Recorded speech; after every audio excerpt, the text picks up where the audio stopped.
The meeting room aboard the United Earth Defense Force starship Resolute was clean, bright, and quiet. Too quiet, thought Commander Taiho Kim as he straightened his dark blue uniform. The only sound was the soft hum of air filters and the occasional beep from the translator device sitting on the metal table.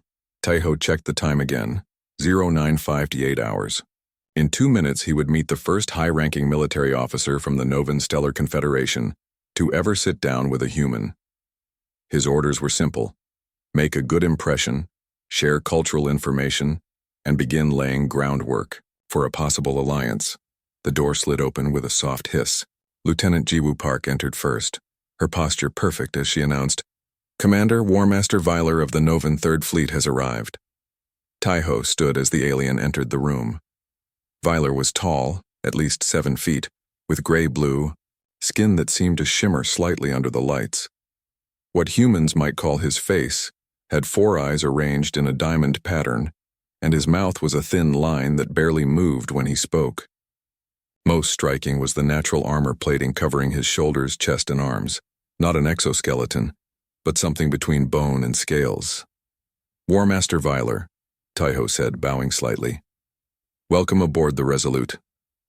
The translator device hummed for a moment before Viler's response came through.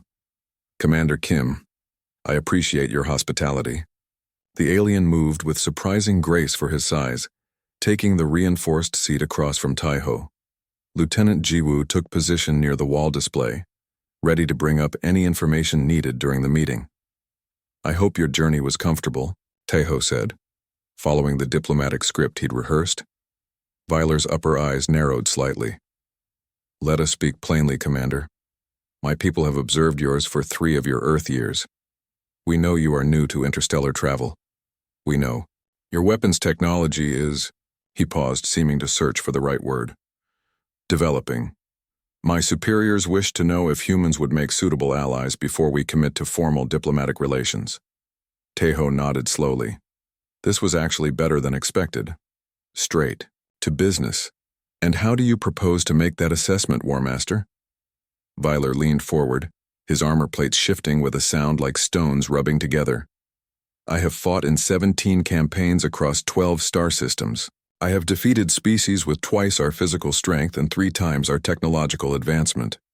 I judge potential allies by understanding how they fight." The alien's 4 eyes focused intently on Taiho. "Tell me of human warfare, Commander. Show me how your species handles conflict." Lieutenant Jiwoo glanced at Taiho, her expression carefully neutral. They had prepared for many scenarios, but not this direct request. Taiho took a moment before responding.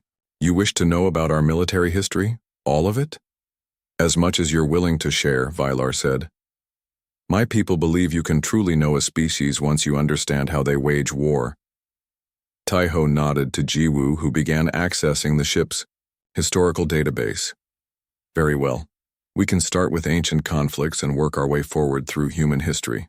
Taiho watched the alien carefully as he added, "I should warn you that human warfare may be different from what you've experienced." Viler made a sound that the translator didn't catch, something like amusement. "Commander, my people have been fighting among the stars for over 1,000 years. I doubt your planet-bound conflicts will surprise me." The corners of Taiho's mouth turned up slightly. "Perhaps." "Lieutenant Park, please begin with ancient warfare, circa 3000 BCE. Jiwoo touched her control panel, and the wall display lit up with images of ancient battlefields, Egyptian war chariots, Chinese armies with crossbows, Roman legions in formation. "Humans began organized warfare shortly after developing agriculture," Taiho explained. "Once we had something worth taking, food, land, resources, we began fighting over it." Viler watched the images with his lower eyes while keeping his upper eyes on Taiho. "Most species follow this pattern. Resources drive conflict." "Yes, but humans also fought for less practical reasons," Taiho continued. "Religion, honor, revenge, power, sometimes simply to prove superiority." The display showed a massive ancient army stretching beyond the horizon. This was the Mongol Empire, which conquered the largest connected land empire in human history. Their warriors were known for psychological warfare as much as combat skill. Vaylor tilted his head. Explain psychological warfare. Fighting the mind as well as the body, Taiho said. The Mongols would sometimes kill everyone in a city that resisted them, but deliberately spare cities that surrendered, creating terror that led to easy victories. Jiwu brought up new images: medieval castles under siege, armies with primitive cannons, ships firing broadside at each other. As technology advanced, our wars grew larger. This period saw the development of professional armies, military engineering, and the early use of gunpowder weapons.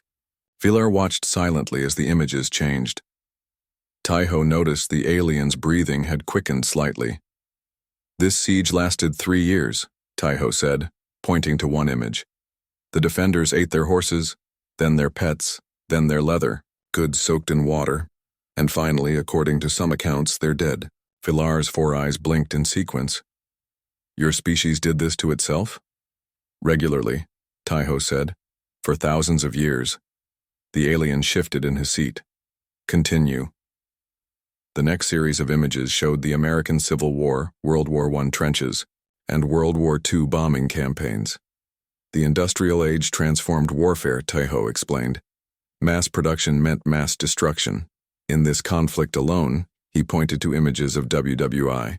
Over 20 million humans died. Many from combat, but also from disease, starvation, and exposure. Vaylor leaned forward, studying the images of trench warfare. These soldiers, they lived in these dirt holes? For years, Taiho confirmed, standing in mud and water surrounded by their own waste and the bodies of their comrades under constant bombardment. The aliens' armor plates rippled, a sign of discomfort, Taiho guessed. Why would they not revolt? Refuse to fight in such conditions? Taiho considered his answer carefully. Duty, patriotism, fear of execution for desertion, and sometimes simply because they had nowhere else to go. The images continued. Tanks rolling across battlefields, aircraft dropping bombs on cities, mushroom clouds rising over Japan. Vaylor suddenly stood, his full height impressive in the small room. What is that? He asked, pointing to the nuclear explosion. That is an atomic weapon, Taiho said calmly. The first time we used nuclear energy as a weapon, the alien's translator struggled with his rapid speech. Against whom? What species attacked you? No one, Taiho replied. This was humans fighting humans. One nation against another. Vaylor sank back into his seat. His 4 eyes blinked rapidly, and his armor plates clicked together. I think that's enough history for today, Taiho said gently. We can continue tomorrow if you'd like. The alien seemed to collect himself. Yes, I would. I need to process this information. Taiho stood and bowed slightly. Of course. Lieutenant Park will escort you back to your quarters. As Jiwu led the visibly shaken alien from the room, Taiho noticed that Vaylor's hand was touching a small device on his wrist, likely a communicator to his ship. Alone in the meeting room, Taiho allowed himself a small smile. He hadn't expected their first cultural exchange to go quite like this.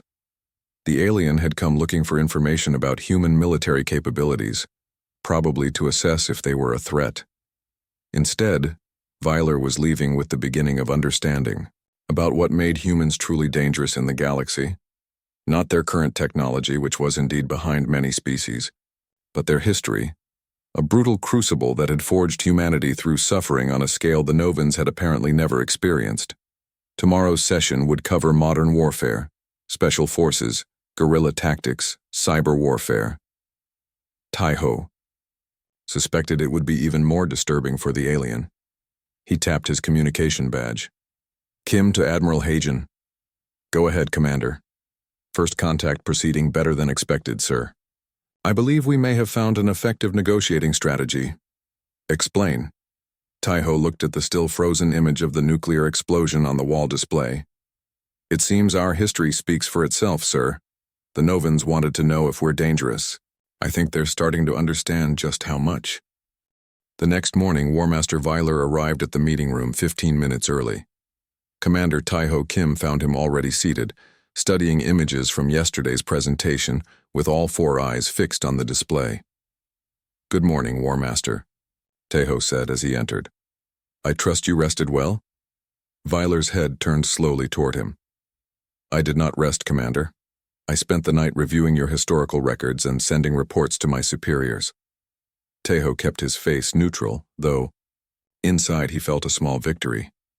"I hope the information was useful. Disturbing would be a more accurate word."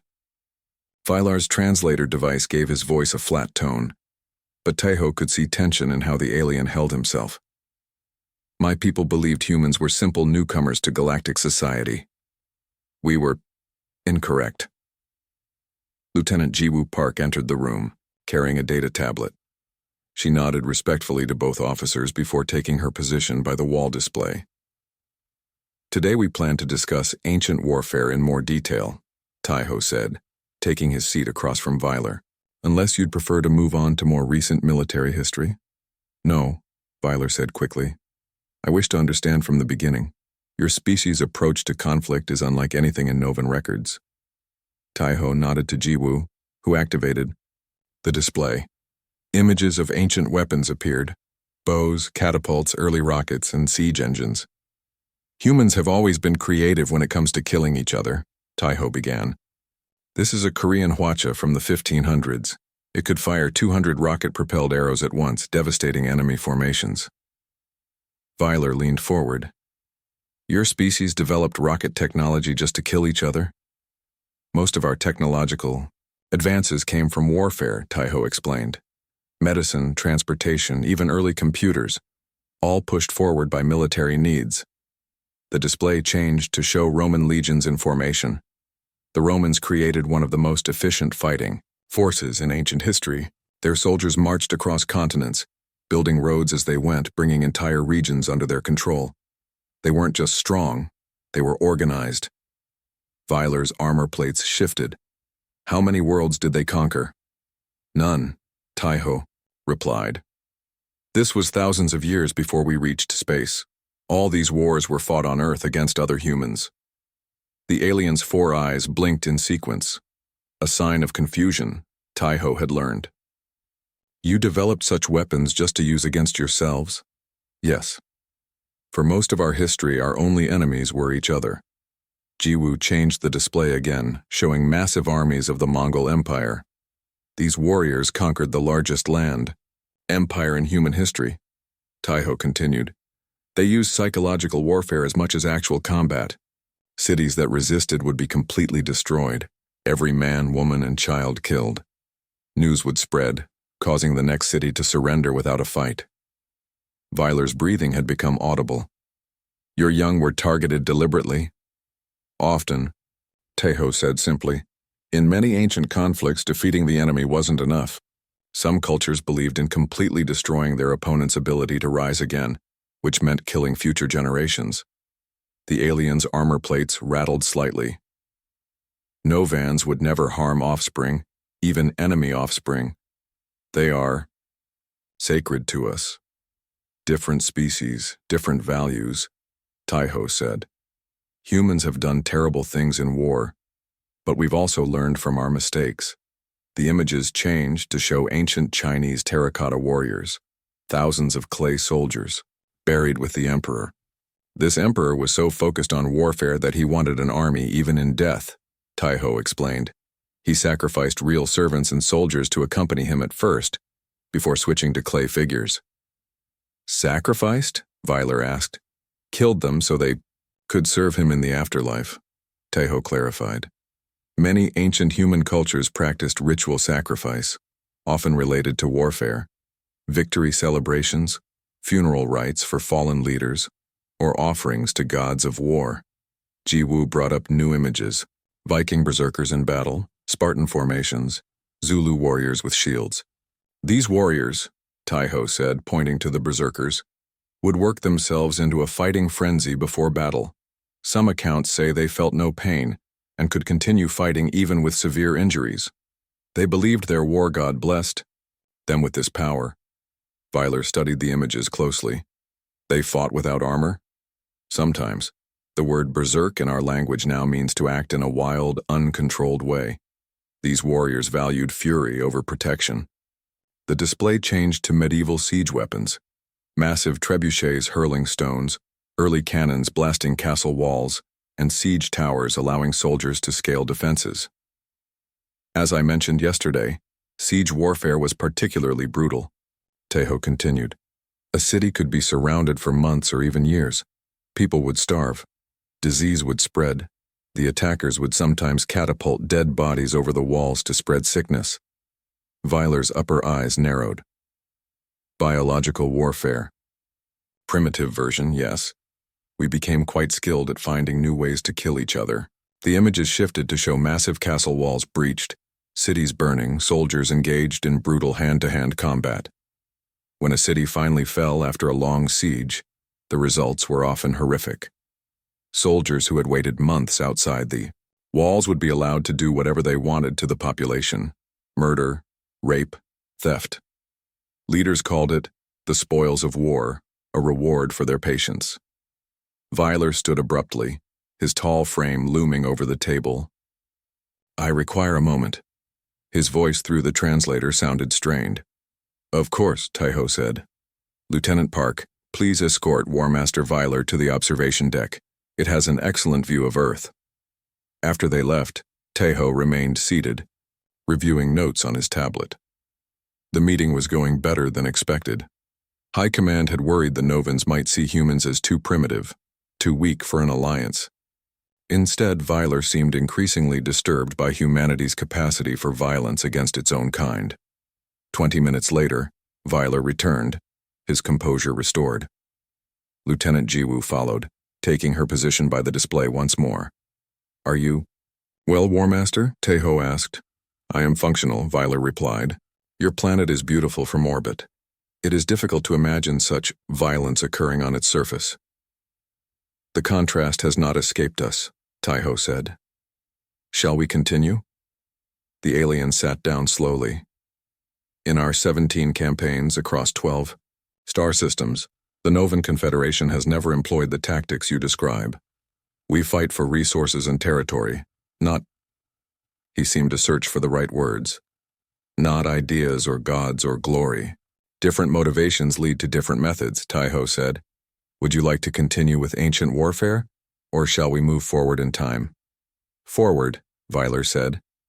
I wish to understand how these tendencies evolved. Jiwoo changed the display to show World War I trenches, muddy, disease-ridden ditches stretching for miles across blasted landscapes. This is where industrial warfare began in earnest, Tejo explained. Millions died in these trenches. Some battles lasted months and moved the front lines only a few kilometers. Weiler studied the images with all four eyes. Your soldiers lived in these conditions? For years, Tejo confirmed. Standing in mud and water, surrounded by disease, rats, and the bodies of their friends, under constant artillery bombardment. And they did not refuse? Revolt against their leaders? Some did, Tejo acknowledged. They were usually executed for desertion or cowardice. Most stayed because of duty, patriotism, or simply having nowhere else to go. Weiler's armor plates shifted uncomfortably. If Novan troops were ordered to fight in such conditions, they would overthrow their commanders within days. Tejo allowed himself a small smile. That, War Master, is one of many differences between our species. Humans can endure conditions that would break most other creatures. We can normalize almost any horror given enough time. That is not a comfort, Commander, Weiler said quietly. No, Tejo agreed. But it may explain why my superiors believe an alliance between our peoples could be valuable. You have advanced technology and centuries of space combat experience. We have other qualities. Weiler touched the communication device on his wrist. I must report to my ship again.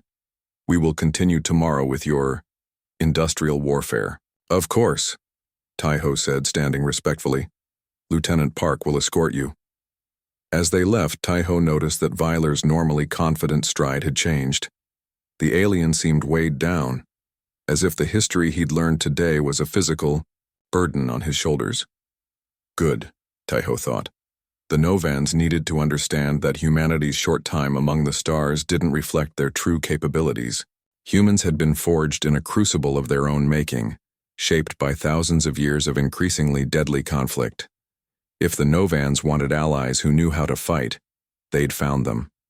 If they were looking for enemies, well, humanity had plenty of experience with that too. The third day of meetings began with a noticeable change in atmosphere.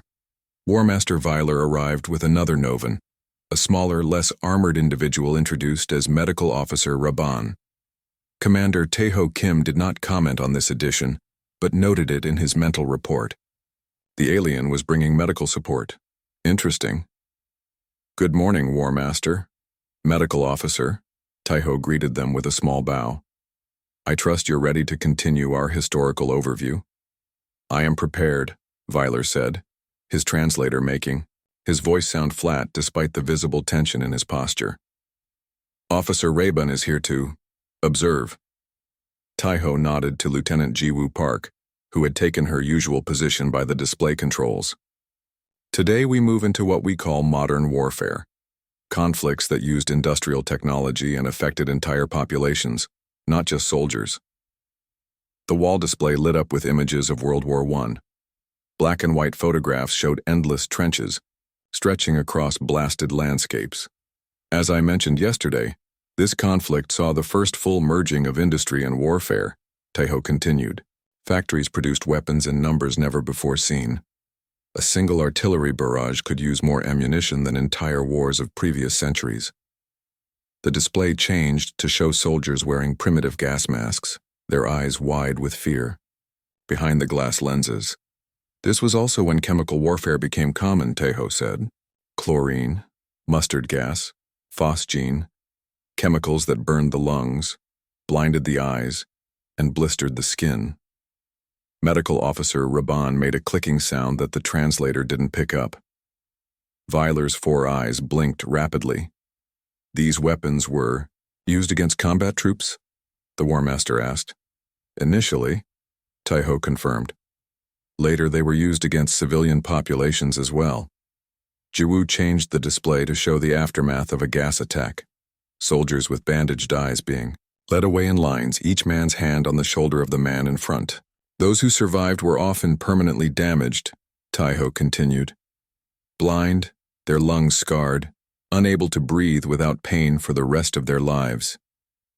Vyler turned to Raban, speaking rapidly in their own language. The medical officer responded, making gestures toward the images. I apologize for the interruption, Vyler said, turning back to Taeho. Please continue. The next series of images showed aerial bombing. First primitive planes dropping small bombs by hand, then massive bomber formations blackening the sky over cities. As technology advanced, warfare moved into 3 dimensions, Taeho explained. First with aircraft, then with submarines under the oceans. Combat wasn't limited to battlefields anymore, entire cities became targets. The display showed London during the Blitz, buildings in flames, people huddled in subway tunnels for shelter. Civilians became legitimate targets, Taeho said. The goal wasn't just to defeat enemy armies, but to break the will of the entire population. Raban whispered something to Vyler, who shook his head sharply. Do your medical officers have questions? Taeho asked politely. Raban is concerned about psychological impacts, Vyler admitted. In Novan society, exposing civilians to direct warfare would cause mass psychological collapse. Yet your history suggests humans continued functioning, even working in factories while their cities were being bombed. Taeho nodded. Humans adapt to almost anything. What seems unbearable becomes routine with enough exposure. We call it resilience. The display changed to show Dresden and Tokyo after firebombing raids, entire cities reduced to ash, with barely a wall standing.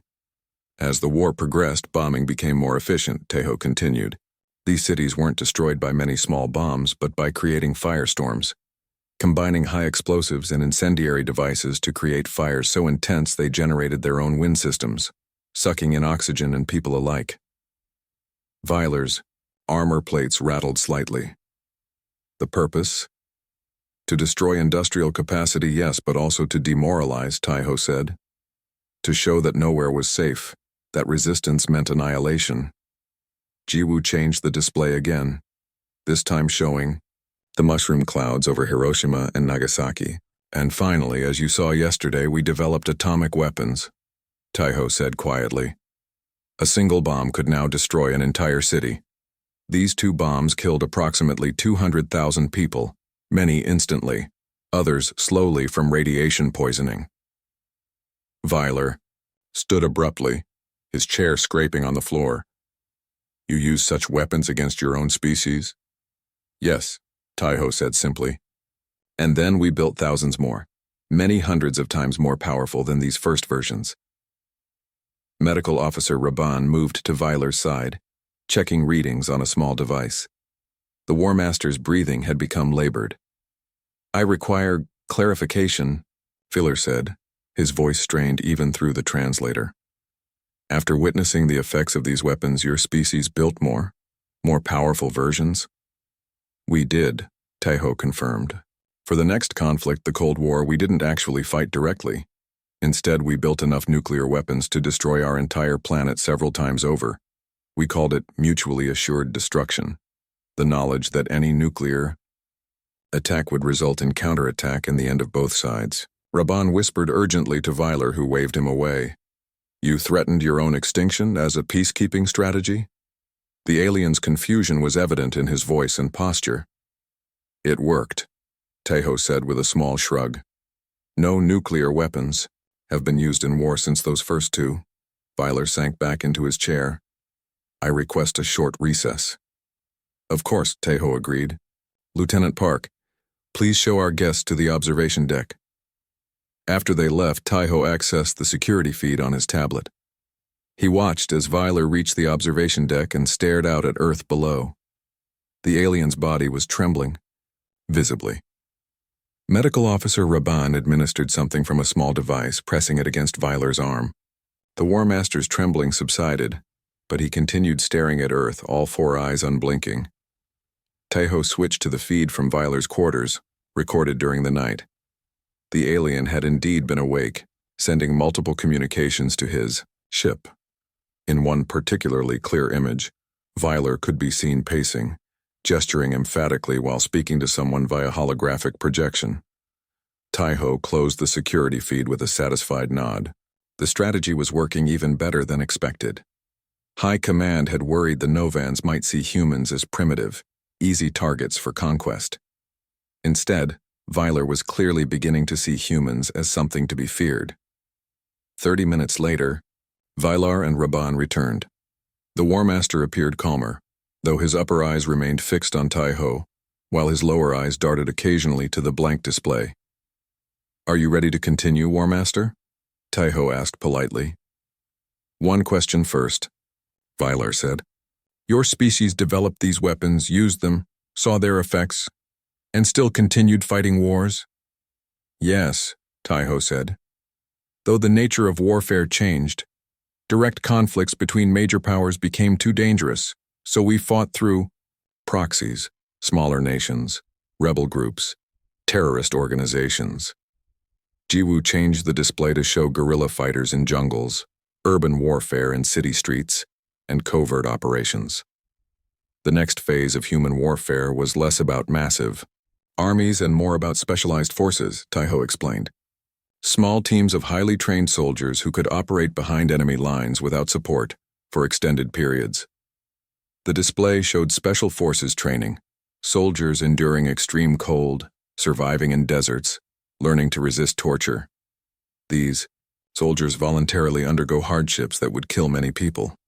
Taiho continued. They learned to function without food, water, or sleep. They trained to resist interrogation techniques that break most minds. Weiler leaned forward, studying the images. They choose this training? They compete for it, Taiho said.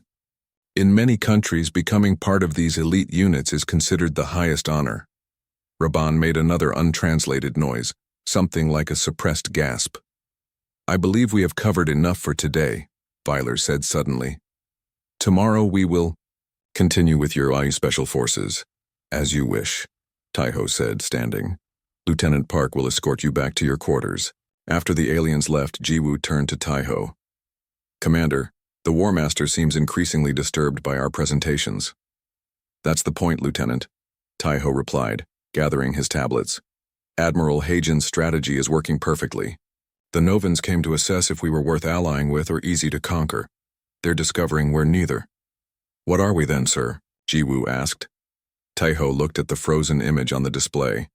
Human soldiers training to operate in Arctic conditions, half submerged in ice water. We're survivors, Lieutenant. A species formed by thousands of years of increasingly creative self-destruction. The Novans have fought 17 campaigns across 12 star systems. Impressive. We've fought thousands of wars on a single planet, each more devastating than the last. He smiled slightly. And we're still here. Jiwoo nodded, her expression thoughtful. Tomorrow's session will cover guerrilla warfare and child soldiers, based on War Master Veiler's reaction so far. I know, Taiho said. Make sure medical officer Raban has direct access to their ship. I think he's going to need it. On the fourth day, a third Novan joined the meetings. This one wore markings that Commander Taiho Kim recognized as indicating higher rank. Senior Intelligence Officer Junho Lee had joined their group as well, sitting quietly beside Lieutenant Jiwoo Park. Good morning, War Master, Taiho greeted Veiler.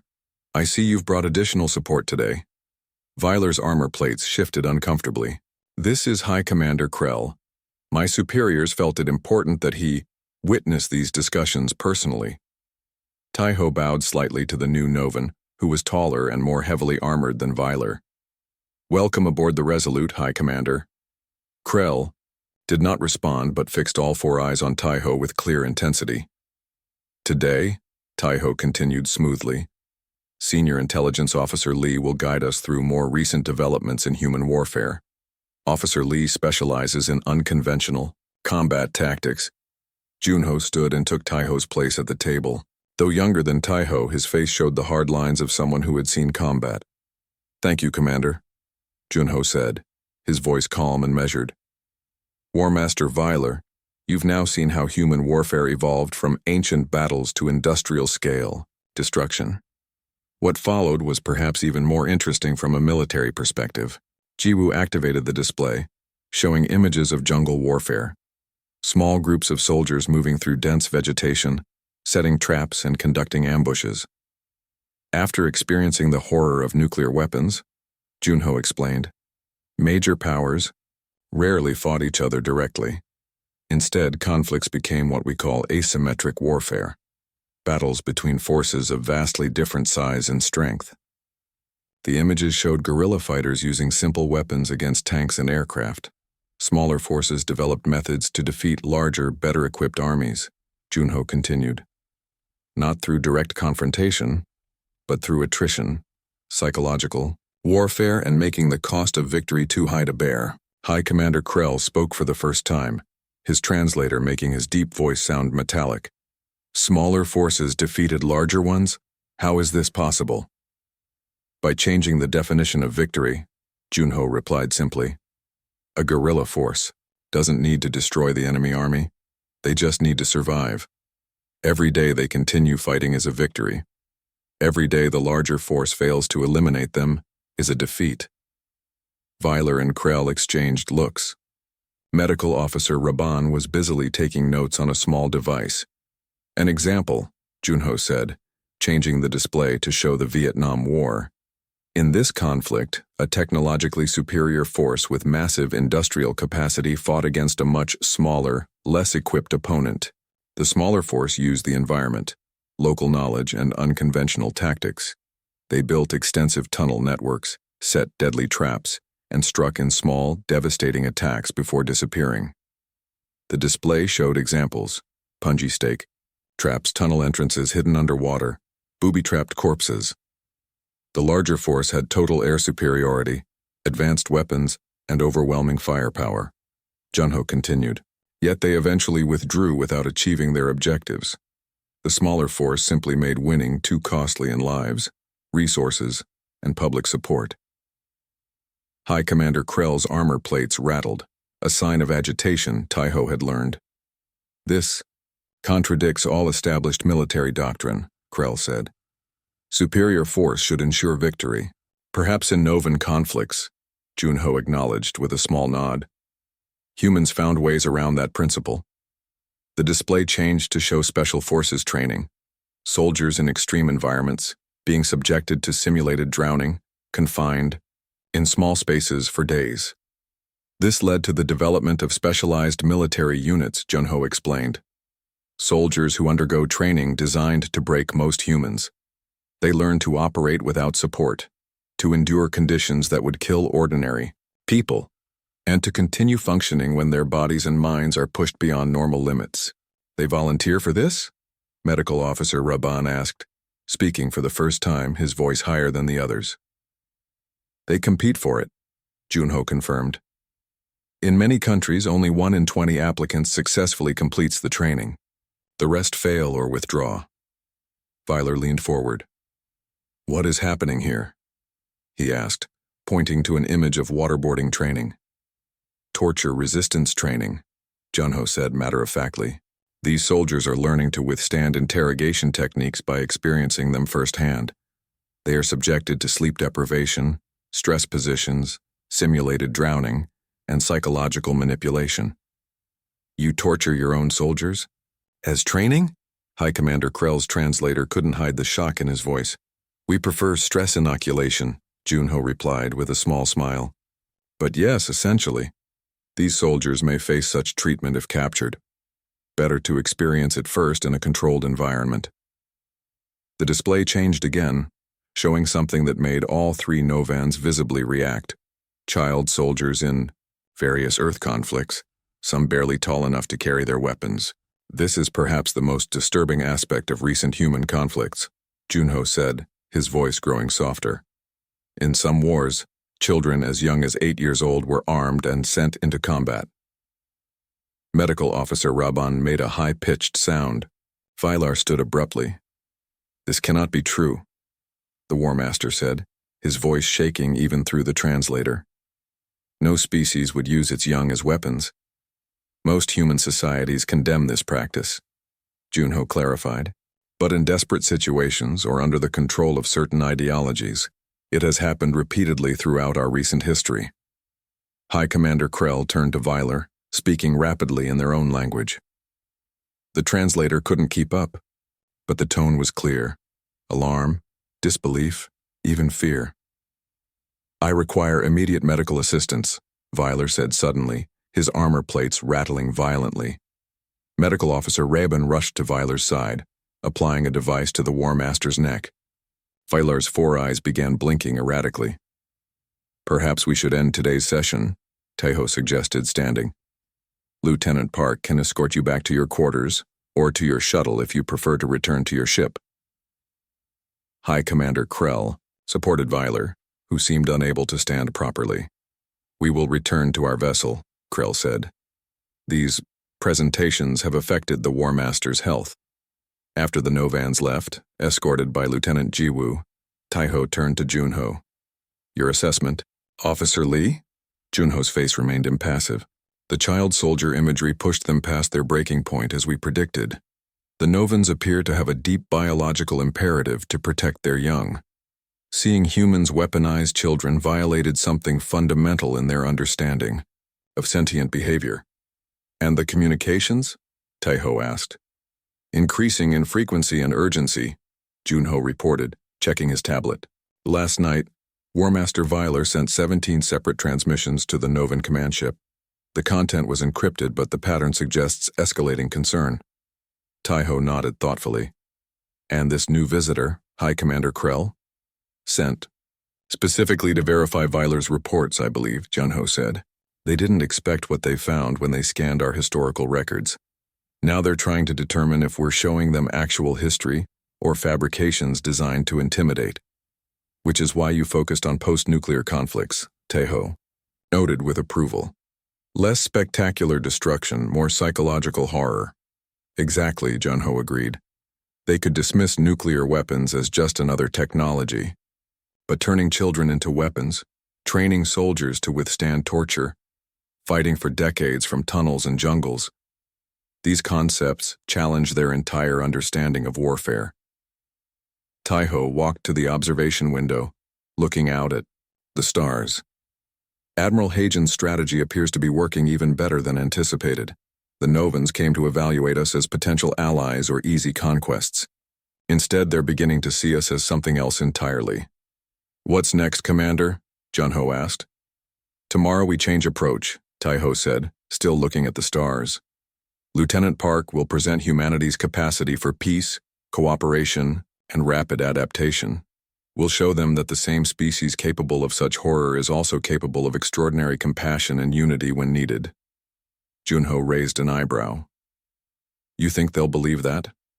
Taiho turned, a slight smile on his face. "They've seen enough of our darkness. Now they need to see why that darkness makes our light so valuable. The Novans have conquered 12 star systems through superior technology and physical strength. We'll show them what humanity can do with determination born from thousands of years of survival." He checked his tablet, reading a new message. "Admiral Hagen has approved the final phase. Tomorrow we offer them a choice, alliance or nothing. Based on War Master Viler's reactions, I believe they'll choose alliance." "And if they don't?" Junho asked quietly. Taiho's smile faded. "Then they'll have learned only half the lesson about humanity. And that would be unfortunate for everyone." On the fifth and final day, the meeting room had changed. The harsh white lights were softer. The large display had been moved to show Earth rotating slowly below them through the observation window. Fresh plants from the ship's hydroponics bay added color to the previously sterile space. Lieutenant Jiwoo Park stood alone when the Novan delegation arrived. War Master Viler looked noticeably thinner, his armor plates less lustrous than before. High Commander Krell and Medical Officer Raban flanked him like guards, or perhaps as support. "Good morning," Jiwoo greeted them with a warm smile. "Commander Kim and Officer Lee will join us shortly. Please, make yourselves comfortable." The Novans took their seats cautiously, all 12 of their eyes scanning the changed environment. "Your meeting space is different," Viler noted, his translator making his voice sound flat despite his obvious tension. "Yes," Jiwoo said simply. Today's topic required a different setting. Before the aliens could ask more questions, Commander Taiho Kim and Senior Officer Junho Lee entered. They carried no tablets or weapons, their posture relaxed and open. War Master Viler, High Commander Krell, Medical Officer Robin, Taiho greeted each with a respectful nod. "Thank you for joining us for this final session." "Final?" High Commander Krell asked sharply. "Yes," Taiho confirmed, taking his seat. "Today we conclude our cultural exchange on the topic of human warfare, but we will take a different approach." Jiwoo activated the display. Instead of showing weapons or battles, it showed the United Nations General Assembly, hundreds of representatives from different countries sitting together peacefully. "For the past 4 days, we have shown you humanity's capacity for violence and self-destruction," Taiho said. "Today, Lieutenant Park will present something equally important: our capacity for peace, cooperation, and growth." Vilar's 4 eyes blinked in sequence, a gesture Taiho had come to recognize as confusion or surprise. Jiwoo stepped forward. Her voice was softer than the men's but carried clearly in the quiet room.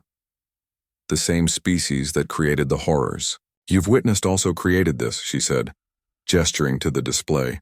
"After our most devastating global conflict, nations that had been trying to destroy each other came together to form an organization dedicated to preventing future wars."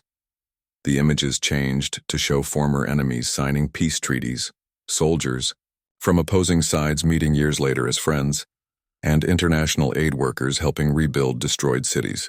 "What makes humans unique isn't just our capacity for violence," Jiwoo continued. "It's our ability to learn from it, to grow beyond it, and to work toward something better." High Commander Krell leaned forward. "Your historical records show this. Peace organization has not prevented many conflicts." "True," Jiwoo acknowledged with a nod. "We aren't perfect, but each generation has fought fewer, less destructive wars than the one before. We're learning, however slowly." The display showed the fall of the Berlin Wall, Nelson Mandela walking free, and former war zones transformed into peaceful cities. Former enemies becoming allies is a uniquely human strength, Jiwoo explained. Nations that once dropped nuclear weapons on each other now share technology, culture, and defense agreements. Medical Officer Raban spoke quietly. This contradicts everything we've seen in the previous sessions. No, Junho said, joining the conversation. It completes it. Humans understand war so deeply precisely because we've experienced its worst forms. That understanding drives our desire for peace. The display changed again, showing international space efforts, astronauts from different countries working together on space stations and Mars bases. When we finally looked beyond our planet, Jiwoo continued, we found new ways to cooperate. Space exploration required resources and knowledge beyond what any single nation could provide. Enemies became partners out of necessity. Weiler's armor plates shifted as he relaxed slightly for the first time in days. Your species unified when facing the challenges of space? Mostly, Taiho said with a small smile. We still have our disagreements, but facing the void together helped us put our earthly conflicts in perspective. The next images showed Earth's unified response to cosmic threats, massive evacuation operations during solar flares, international efforts to divert an asteroid, and global cooperation during climate disasters. The same logistical systems developed for warfare were repurposed for saving lives, Jiwoo explained.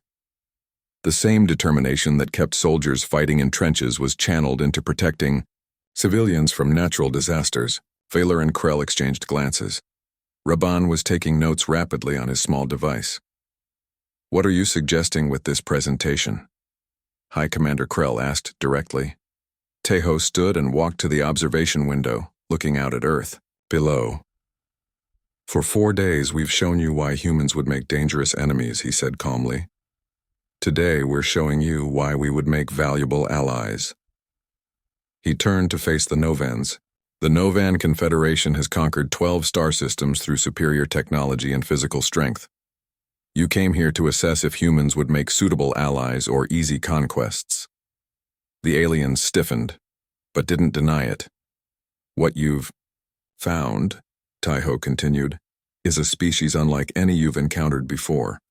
We've survived horrors of our own making that would have destroyed most civilizations. We've developed resilience, adaptability, and determination that can't be matched by species with easier paths to the stars. Junho joined him by the window. The choice is yours, of course, but consider what you've learned about us before you decide. High Commander Krell stood, his imposing height making him tower over the humans. You believe we came to consider conquest? His voice through the translator sounded almost offended. Didn't you? Taiho asked quietly. Weiler rose as well, his movements stiff. It was one possibility under consideration. Your technology is behind ours. Your fleet is small.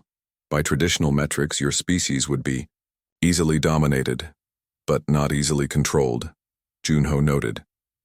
No, Weiler agreed, his armor plates shifting. Not easily controlled at all. The room fell silent as the Novans conferred quietly in their own language. Finally, Weiler turned to Taiho. I have sent my final report to my superiors, the War Master said. Would you like to know my recommendation? Please, Taiho said. I have advised immediate alliance rather than conquest, Weiler said. Humans are not what we expected. You are not simply warriors, but survivors of a crucible we cannot imagine.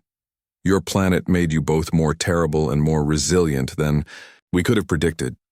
He paused, his 4 eyes focused intently on Taiho. In humans, we may find not just soldiers, but teachers. Taiho allowed himself a small smile. And in the Novan Confederation, we hope to find the same. Krell stepped forward.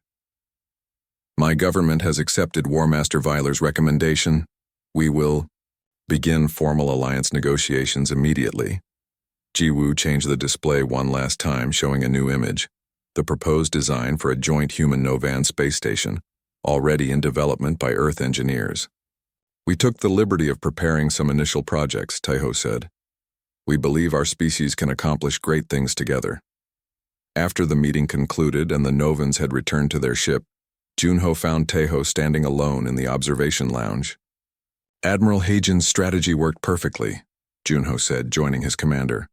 The Novans came looking for weakness and found strength instead. Yes, Taiho agreed, but not the strength they expected. Do you think they understand yet? Junho asked. Taiho watched the Novan ship maneuvering away from the Resolute, preparing for its jump back to their fleet. They understand that we're dangerous, he said thoughtfully. They understand that we've survived horrors that would break most species. They understand that conquering us would be too costly to attempt. But, Junho prompted, but they don't. Yet understand our greatest strength, Taiho said quietly. They think our history of violence is what makes us valuable allies. They don't yet see that our true power comes from our endless capacity to hope for something better, even in the darkest times. He turned from the window facing his officer. They'll learn, though, just as we will learn from them. And if they don't? Junho asked. If they someday decide to attempt conquest after all? Taiho's expression hardened slightly. Then they'll discover that everything we showed them about human warfare was just the beginning. The galaxy should hope it never comes to that. As the Novan ship disappeared in a flash of light, Taiho thought about War Master Viler's final words before departing. Your species frightens me, Commander Kim. But for the first time in my military career, I believe that fear may be the beginning of wisdom. Taiho couldn't have put it better himself.